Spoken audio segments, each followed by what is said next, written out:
Welcome to Big Blend Radio's Quality of Life show. Today we are talking about the 3 Bs.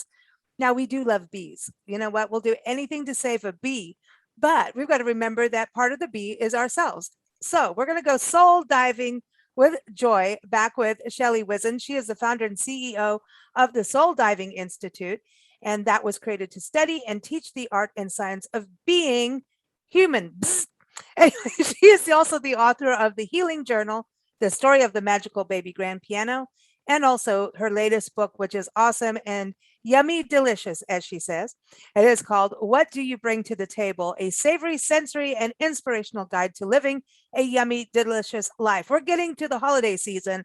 So as far as I'm concerned, when you talk about stocking stuffers and just really wonderful gifts to give, you couldn't be better than this book. This is the perfect holiday gift for those you care about and love. So the website for that is whatdoyoubringtothetablebook.com. What do you bring to the table book.com, and the website with what we're going to talk about in regards to the 3 Bs and her special events that she hosts on Zoom. So you can plug in from anywhere across the country, around the world. Go to ShelleyWhizin.com. That's WHIZIN. There's no other Whizin like Shelley. So Shelley, welcome back. How are you? Thank you, Lisa. I'm great. Thank you so much for having me back. I love being on your show. I love talking with you. You guys are great. Oh, thank you. We love it too. And I think what's so interesting is that we, met in January of 2021, this year, through Linda Kassam, the Food Wine Shopping Diva, with your book, What Do You Bring to the Table? Yeah. And then all these little synchronicity things keep happening. But do you think like, for example, my background for those who are watching Zoom is part of your book, and I didn't see your ebook that you're going to be giving away at your next event. I didn't see that, but now here we are. Yeah. So these kind of synchronicity happenings, are they part of being in the moment and actually being observant? 100%. 100%. I just finished reading or listening to Michael Singer's book called The Surrender Experiment.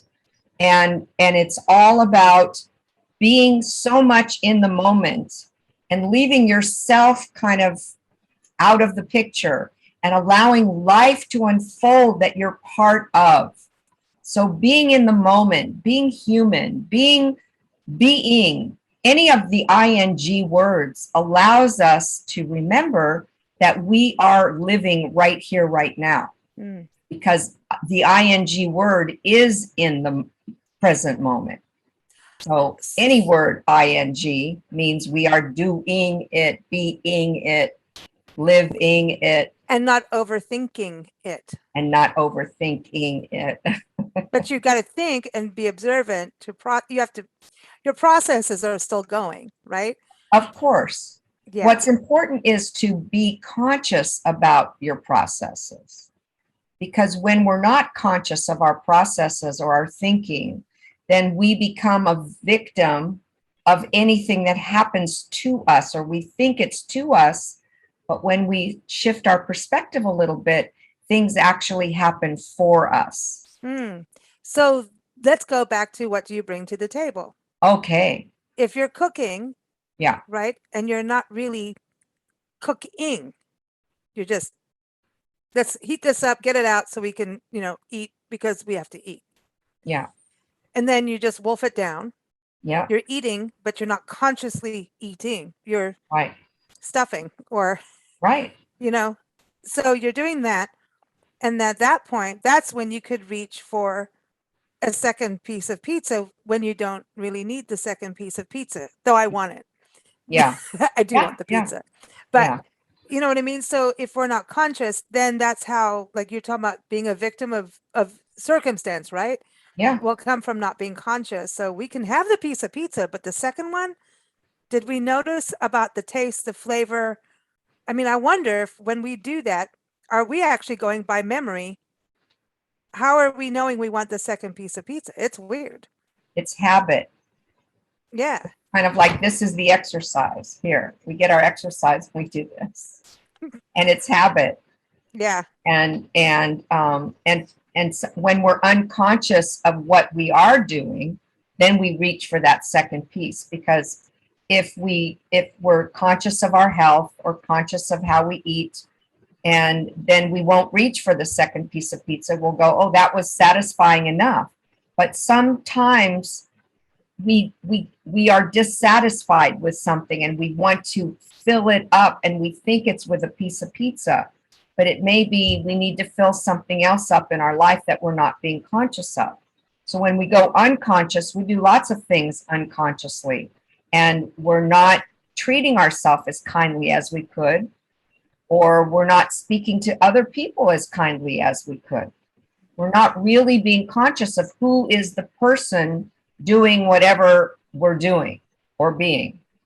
And so being conscious is living life aware and awake in every possible moment of our human existence, all the way to what we think is the end of life. Because when we take responsibility for being aware, then we find ways to consistently stay awake. And then something amazing happens, like those synchronicities. When we are in tune with each other. I mean, it happens. The tree of life, your logo. I mean, I see it everywhere we go. Nancy's now seeing it. Now she's going, hey, Shelley's here. I'm like, Shelley's everywhere. Don't mess with Shelley. She is. She's like, look. And I'm like, oh, you're getting it now, not me. What's with that? So, but it's true. I mean, we've seen you all over. You've been all over the country with us. Yay! I mean, both sides of the state. I mean, actually the North American continent, actually, if you want to think of it that way. But that's great. Pretty cool. But it's through observance. Yeah. And when we observe ourselves, when we observe our own behavior, and it plugs into those 3 B's that you were talking about.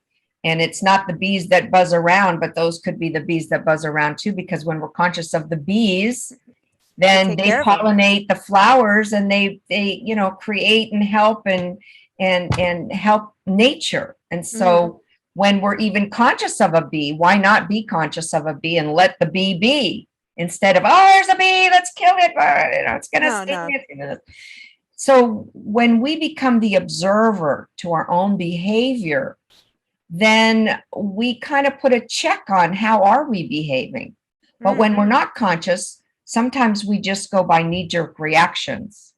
And we will, if somebody will say something to us that triggers a wound in us that isn't healed yet, then we'll just do a knee-jerk reaction and maybe lash back out at that person, instead of allowing that person to have whatever they have and know it's not about you. Because when somebody lashes out at you, it's not about you, it's about them. Ooh, so as a country right now, with all the political divide, how much of that is lashing out? When you think about it, I'm not picking sides, because I don't like either one of them. I got my own side. I go by issues, like Nancy and I do. And people are like, oh, you're this, you're that. No, actually. No. No. Yeah, but it's right. When you think about how, I wonder how much of it is this heated lashing versus getting into the inside. Yeah. And thinking about the issues. Right. So I wonder about that, and how many decisions get made in life. Maybe it's just even reactionary. Being reactionary. It is dangerous. Yeah. Because if you don't have an overall ideal, and if the ideal is for the highest and greatest good, then whatever you do under that ideal is going to reflect that. But if you don't carry that ideal or that quality of life or that value, if you don't value that value as an important quality of life, then it's like the person who's going to get ahead and step on anyone to get ahead so that they can get ahead, and not care about who they hurt along the way. If you carry the highest and greatest good along the way, then that your behavior, what you believe, is going to reflect that, and who you become is going to reflect that. That's really, I like this. I like the 3 B's. So what are the 3 B's? There's be conscious, right? That's that. That's the overall. The being conscious is the overall. In order to, that's the big B. That's the big B. That's the big B. The baby B's, they're not so baby. It's like an umbrella. So being conscious is the umbrella. How do we become conscious? We have a spoke that's believing. because everything in life is based on a belief, just like what you were talking about with the issues. Everybody has a belief about those issues. And so whatever they believe is going to lead to how they behave. It's So based I'm on always what right they by believe. the issues, by the way. I believe that I'm right. See, there you go. There you go. I'm being conscious about it. Exactly. And so there's no one else is going to be right but me. No, I'm just There you kidding. go. I just had That's to mess very with good. you. So that's Well, super duper we all do conscious. feel that way about things, Yeah. right? That's Yeah. a human thing. It's a So human condition. yeah, so there's Yeah. going to be the belief, then I'm acting out. I'm behaving. Right. Then you're going to Not behave based on what you believe. Right.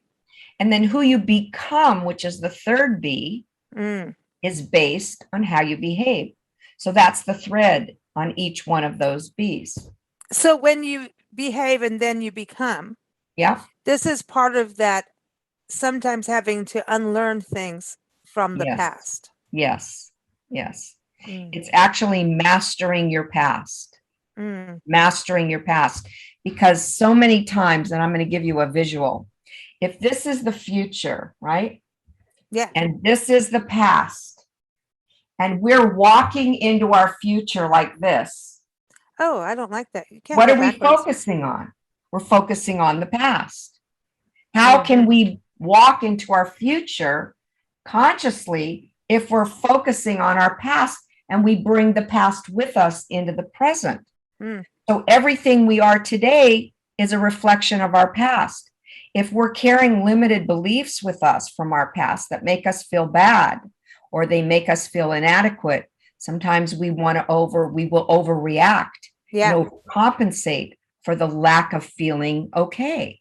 And then we can assure that our future is going to turn out exactly the same as today, exactly as the same as yesterday. And there's no surprises. If you have good things in the past you want to bring into the future, you do. That's right. That's part of consciousness, right? Exactly. Exactly. Because I got good stuff. Yes. So you pick and choose. And my barometer is very simple. Good or bad. The in-betweener, that gets to integrity, right? The in-betweener is when I'm racist. I'm not racist. I'm not racist, but I say this over here, but only in these closed doors. You're racist. You know what I mean? That whole, there is the gray area is cool for creativity. That's when you're dabbling in creativity, but then you produce, this is what it is. And it's 100% what it is, you know? So I think that's a very interesting place to be, you know, but I like what you're saying, because the unlearning, and then, well, this is what I think. I think that there's another B word, and it's called blame. And we get stuck in blame mode when we're unlearning stuff or recognizing, well, I was taught this and this is wrong. So instead of going, well, this is wrong, I'm going to change this, you may be doing that, but then going, well, let me now spend 10 hours poking at the blame. So where does the blame, I mean, I know you do these as a course and free events too, and then an actual in deep course with this, but does blame become part of that conversation? Totally. I call blame a disease called finger pointyitis. Don't do that to me. See? And what happens is when we point the finger out. I don't like it. I know. When we point the finger out to blame somebody else for how we feel. Actually, you know what we're doing? You see what this is? Oh, I don't like the remote. We're giving the remote control to somebody else for our emotions. Well, yeah, as soon as you pointed the finger at me, I have a finger that was about to come out. You don't want to see that. That's another B word. That's another B. That's another kind of finger. Well, but you see how the reaction is? And I didn't do it because I behaved and I like you. So, you know, so that's what I'm saying. It's that interesting, the blame thing. I think that's one of the places we get stuck. It's like another little level. It's the ego. It's the ego that wants to control that, because the ego wants to be right so much that it will blame somebody else for feeling inadequate. You know, they did this to me. They did that. He did this. She said this. And therefore, I'm unhappy. It's like, oh, this is a great analogy. It's like blame to me is taking poison and expecting somebody else to die. Yeah. Yeah. When you're judging somebody, you're the one judging. You're the one with the stress factor of judgment in your body. You know, when we blame somebody else, we're resenting them, or we hold a grudge against them. We're the one holding those feelings, and the body doesn't like it, and the body feels bad. That's what I mean, good or bad. It's what you feel. You feel either good or you feel bad from a belief that you're holding. If the barometer is you feel bad, then you got to take a look at that belief to see where's your investment in that belief, and can you change the belief? Well, yes, you can, because we can think different things. And we have triggers. Yeah. There are triggers. And so, your gut feelings. Now, I know a gut feeling, like, don't go down that road. Something feels really off. Or sometimes you meet someone and you have that really off vibe, but the off vibe could be that they just happen to look like the other person that did something, right? Negative, right? Yeah. Or it can't. So you have to kind of work it through. Yeah. And check it out. I mean, just recently went through something and I was like, oh, this is not good. That's it. Cut the cord, bail, and then we're like, no, let's try and see what we can fix. What can we do that's positive? And it turned into a really positive experience of growth for all parties concerned. Right. And I think sometimes we have to do that. It's just so easy to go, okay. Yeah. Chop. But, and sometimes you have to chop. Sometimes you do, because sometimes it's called setting healthy boundaries for yourself. And when you set healthy boundaries for yourself, then you're taking back the remote control. And you're controlling your own self. You're taking charge of your own self, and you're not leaving your well-being up to somebody else. I mean, there have been books written by various people who were in the Holocaust. And they said, the Nazis could kill their bodies, could kill their families, but could never kill their spirit. Because their spirit was inside of them, was part of who they were. And there was a young girl, as a matter of fact, she's now very old, and she wrote a book called The Gift. I believe it was called The Gift, and I've forgotten her name. Please forgive me for that. But she was a ballerina when she was like 13 years old. And when the Germans heard that she was a ballerina, they came into her bunk, and they said, "We want you to dance for us now." Oh. And you can imagine, thin, not hardly any food, everything. And what she did was she closed her eyes and she imagined herself dancing in the opera house for this beautiful audience.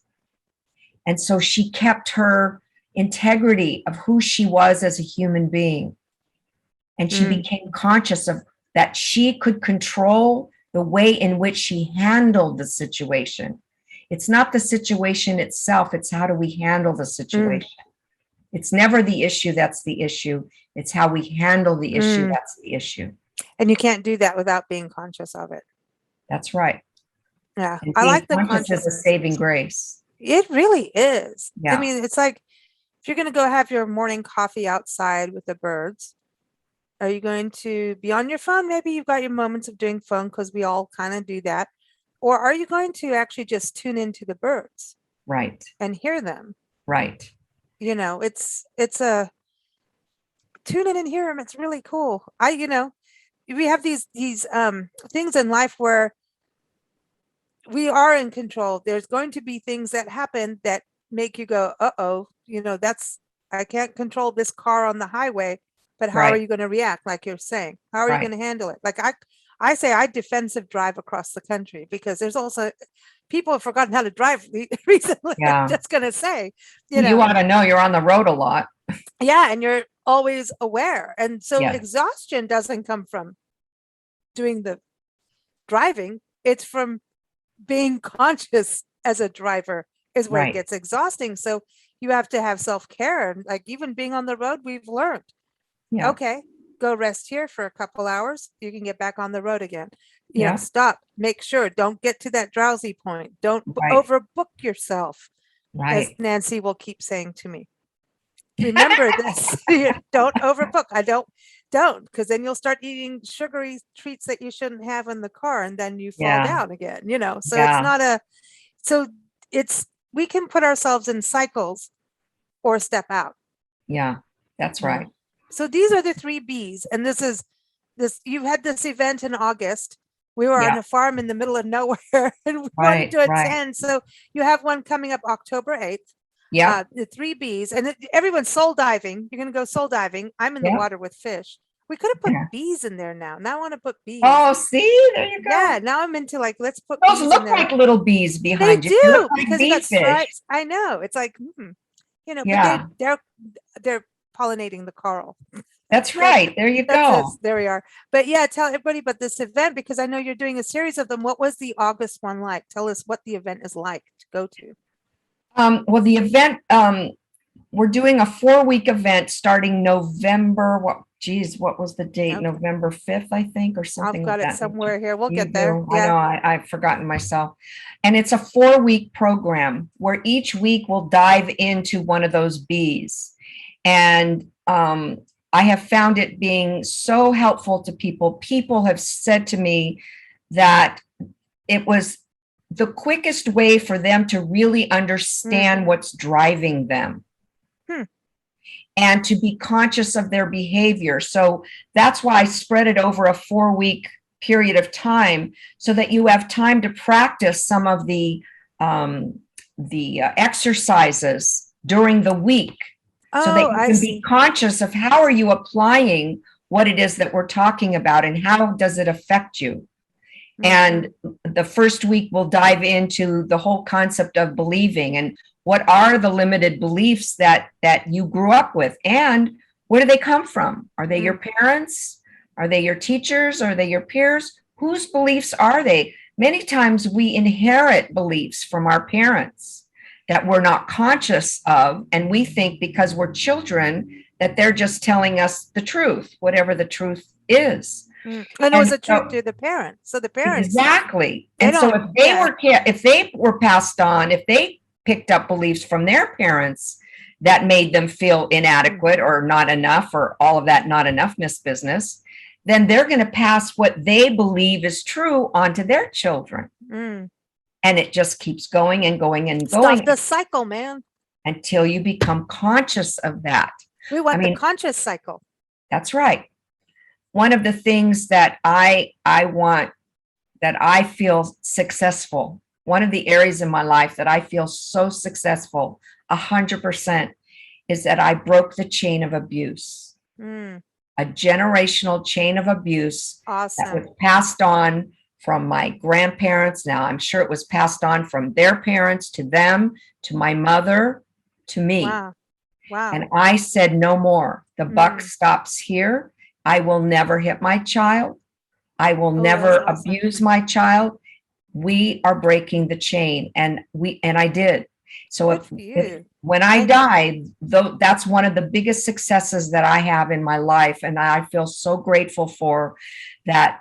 That chain of abuse no longer exists. And my daughter has 3 beautiful children. I'm crazy about my grandkids, and they were never brought up that way. And I know they will never bring their children up that way. That's awesome. Abuse is a very hard thing. And that's why I was saying that the blame game comes in with that.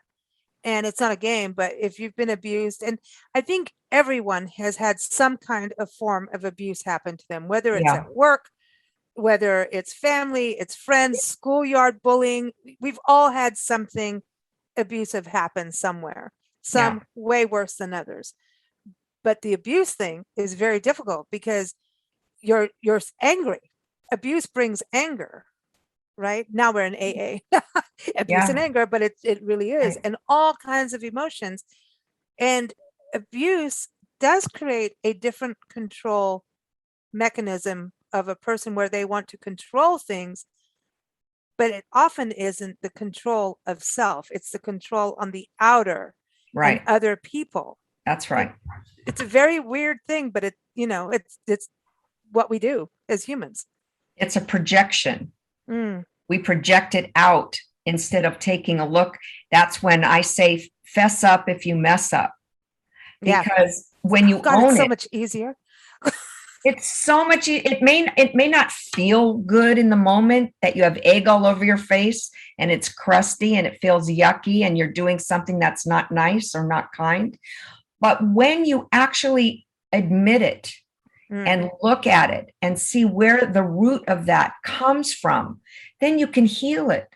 But the longer you keep away from it and you're not conscious of it and you just react, then you don't heal it. And then you pass it on, the unhealed anger, the unhealed abuse, you pass it on to the next generation. And it gets bigger.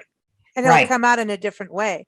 That's abuse right. will change its shape. And it's like Halloween. It comes out in a different costume. Yes, exactly right. Yeah. And for so many years of my life, and this is hard to admit, makes me very vulnerable, I thought that abuse and love and abuse were synonymous. No. I thought that was normal. Yeah. Oh, I've seen friends and family go through abuse, physical violence, physical abuse. Nancy grew up in a very abusive household, very abusive. And it was like, oh, and there was this one moment of a friend close, and there was a rescue mission that had to happen with a violent male, rescue to another house where the woman there goes, oh, well, a very close friend. Well, he does this to me all the time. He does it because he loves me and he's trying to help me. And Nancy and I are like, what the hell? Exactly. We're like, oh no, we're taking you. Let's go to the next place. That's right. So there's situations, and I think especially for women, men get abused too. I had a friend in my 20s, just a really good guy, young, smaller guy, but like, don't mess with him. This is in my young 20s, and he was in his young 20s. His girlfriend beat him up, and he allowed it, and he had bruises, and I'm going, this is not good. Right. And he's like, well, what do I do? Hit her back? She's a girl. I can't hit a girl. I'm like, no, you get out of it. Right. You need to get out. And he did eventually. But it's a weird situation. So it's not just women. And we always tend to think that, but it's not. Men get abused. Men get raped. Look at what's happened with the churches, and not just the Catholic Church, by the way. That's right. So we do have a lot of, I think abuse is so huge. We've done so many radio shows covering so many types of abuse. And we just did one on how people become homeless. And number one thing from all the experts is that it's a family trauma. Yeah. There's a break in the family system. And most of the times that comes from some kind of abuse, whether it's addiction, physical, sexual, whatever, something traumatic happened. And it could be something like immigration from war. I mean, you think about all the people immigrating for all kinds of reasons right now, how their bodies and their emotions must be, the exhaustion to keep going. Yeah. You think about that, what we have now. So I think what you're talking about is so important for everyone to understand, because you can change just no matter what situation you are in, you can change it, and you can do it. You can certainly change the way you think about it. Yeah, you can change it. And the way you react to it. Oh, maybe not the situation. Yeah, maybe not like immediately, don't hit me again. That's probably not going to happen unless you leave. But if you change your mindset, right, don't you have a little bit? Well, that's the other thing. You lose your self-confidence. Yes. It erodes. Yeah. That's right. Because I know for me, I mean, I'm going to admit this. I mean, it's like I married my mother. Oh, yeah. 3 times. Oh, yeah. Until I got it. Yeah. And thus then came the can opener. Oh. Which is my favorite symbol.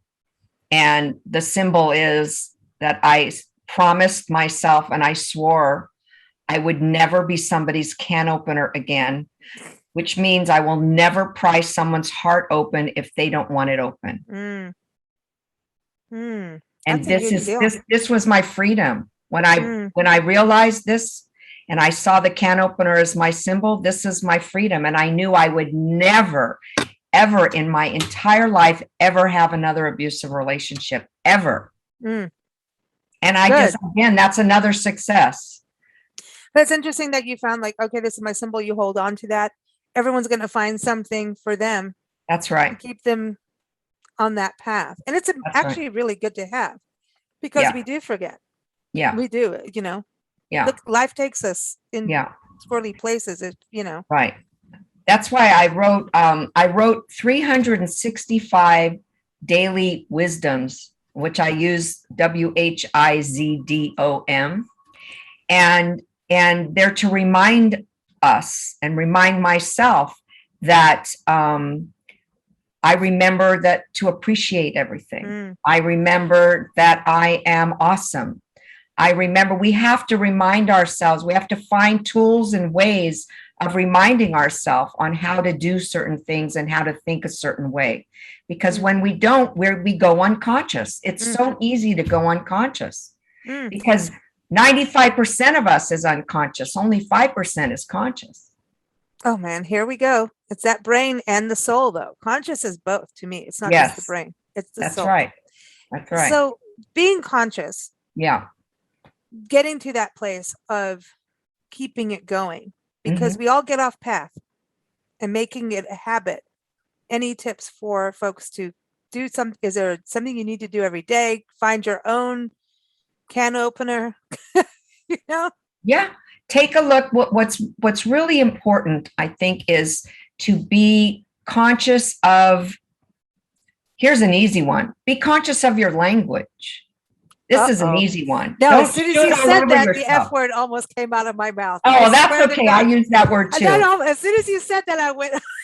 No. That's not the kind of language I'm talking about. But because I use that word too. It's one of my favorites. It was just about. Sorry. I get it. It just wanted to come right out and say what. But here's a word to be conscious of. People should all over themselves. Oh yeah.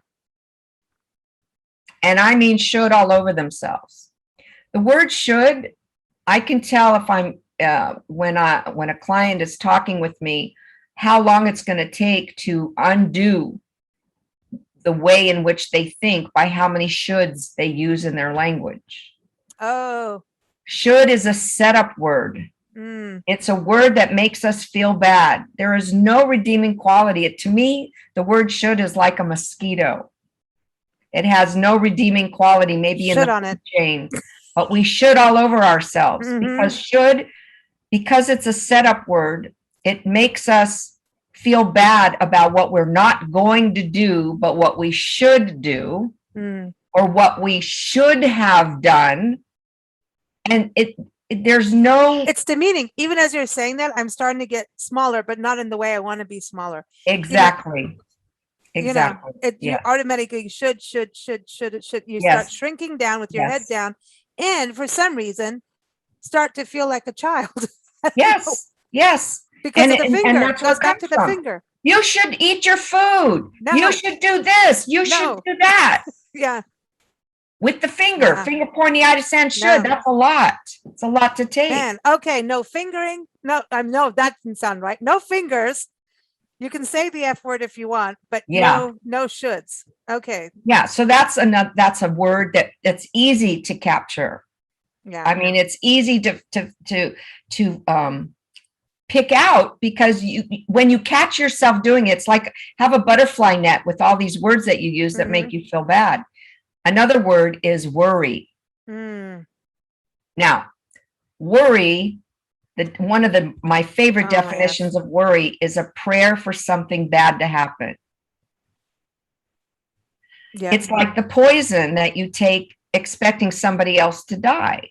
Yeah. When you worry about something or someone, when you worry about someone or something, more of someone, there's a mistrust. I worry about you. Well, why do you worry about me? Because you don't think I'm adequate? You don't think I'm capable of handling a situation? Why are you worrying? I never worried when my daughter went out when she was in high school. I never worried about her ever. Nancy didn't worry too much because she already knew what the hell I was up to. There you She was always 2 go. steps ahead of me. There you I go. worried about her knowing that and thinking that, and she did nail me. But That's she so caught me funny. each time, but Yeah. even later I'll go, actually this is what happened. She goes, I know. You know how I know? She knew. All the mothers knew. Mothers do worry though. And I think it's you worry if your child is off to war or things like those kind of things are a little bit, but you have to also breathe and let it go because that's a choice. Maybe to replace worry with holding the light, holding the Yeah. vision that you want to have for that person. I like that. What friend went through cancer, a brain cancer, and we all got together and did a Facebook thing of sending positive light, and they went through shamans, doctors, everything, and shaman said, don't go, oh, hopes and prayers. You know how we all do this when there's a disaster, hurricane, fires, all of this, hugs and prayers, thoughts, all that. No, it was envision the person in perfect health, happy, laughing, smiling, their hair back, all of that. Well, our friend made it, thriving, not just living, thriving. Yeah. And so I always thought that was so powerful. And so whenever a friend is going through something like that, I go, put that, envision that, and stop the worrying, because worrying is a cancer of its own, I think. It is, because worry makes you feel bad, right? So you're always in a state of feeling bad. What comes from that? What good comes from feeling bad? It's not going to change anything. And what it does is it erodes your own energy. It erodes your own immune system. It's actually affecting you rather than affecting anything outside of you. It's an enemy to consciousness. Yes. Because then you'll eat the pizza. Yeah. See? But I want the pizza. Now I'm going to have pizza. That's a different story. If you want it, consciously eat it. Yeah, we have leftover pizza and I'm eating it tonight. There you go. With salad. Enjoy it. When you're going to eat it, enjoy it. Yeah, you do. And you have it with salad. Be good. Balance yourself out with some balance with pizza and salad. There you go. I love this. So you've got your free event October 8th. Yeah. But there's a four-week program coming in November. So everyone, Shelley-Whizin.com is the website. You're also on Facebook, Instagram. It's all there. So that's the website to go to. Yeah. And I want to tell everybody again with the book.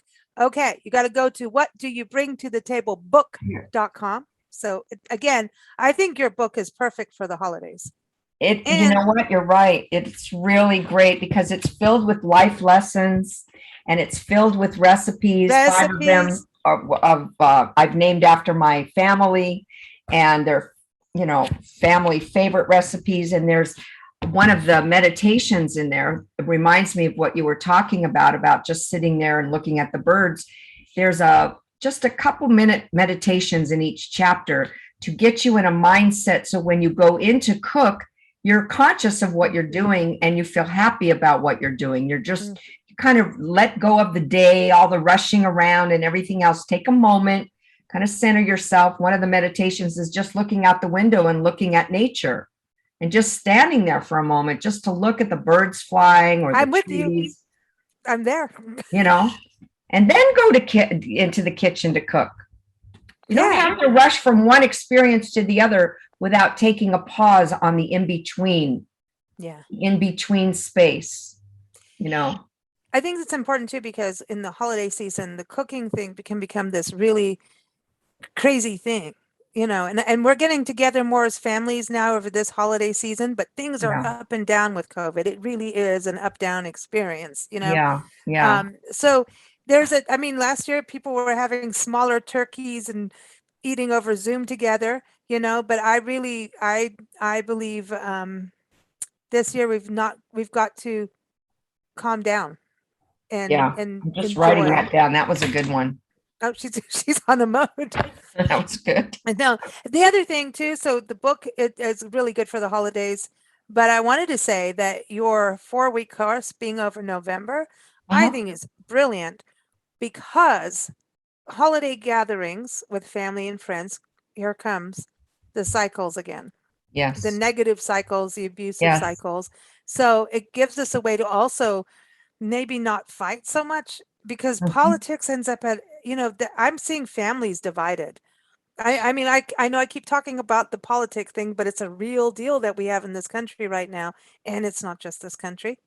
So, like, we can make a global shift if we are more conscious and just don't freak out. There's no point. There's no point. You're not going to win by freaking out. And so I like that you're doing your course over November. I think that will really help everybody, Yeah. especially get ready for, then you have December, especially that week before New Year's, Yeah. to get ready for the new year and really Yeah. put things into place. Yeah. So good timing. Good. Well, you know what you're doing. What am I thinking? Right on. Well, thank you so much, Shelley. Oh, Everyone, wow. again, ShelleyWhizin.com, and also keep up with us at bigblendradio.com. Take care, everybody. Thank And you, Lisa.